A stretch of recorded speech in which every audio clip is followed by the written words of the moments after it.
Hello viewers, welcome to Eureka Automobile Services. Today I want to show you how to change the rear shock absorbers for the Mitsubishi Outlander in just few minutes. This principle will apply to most shock absorbers that you may change, the rear ones of course specified for any car that you may have.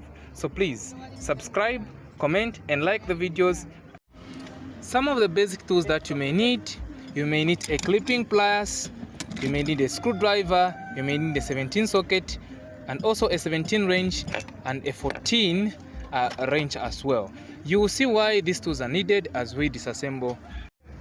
So here is the location of the rear shock absorber. This is what we are talking about. It is separate from the spring.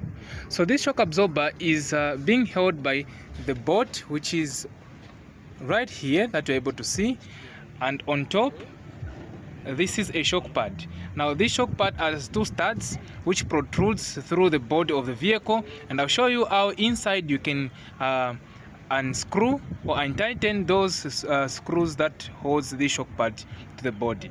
So first thing first, this is a 17 socket.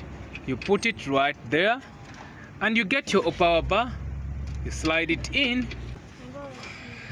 where there is a nut. We hold it with a 17 wrench so that it doesn't rotate.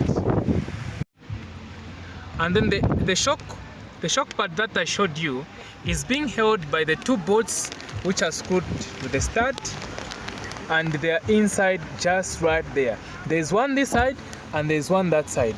So that one, the cover is already popped out, and that side you should pop out the cover using a screwdriver just like that. And inside you use the 14 wrench to untighten the nuts from the studs of that shock pad so that it can move out, just like so.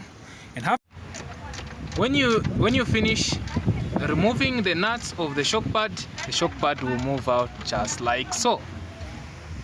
And after you remove the old shock absorber, you have to remove this shock pad and install it on the new shock absorber. To remove this shock pad, you have to make sure you hold this rod, because this one which protrudes here, it will be rotating as you unscrew this nut if you're not holding it. Hence, that's why we are using this to hold it, and then a 17 wrench to untighten. And after that, you just install this shock pad into a new shock. So you install the shock pad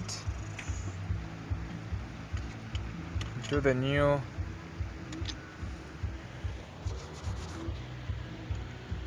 shock absorber. And now before you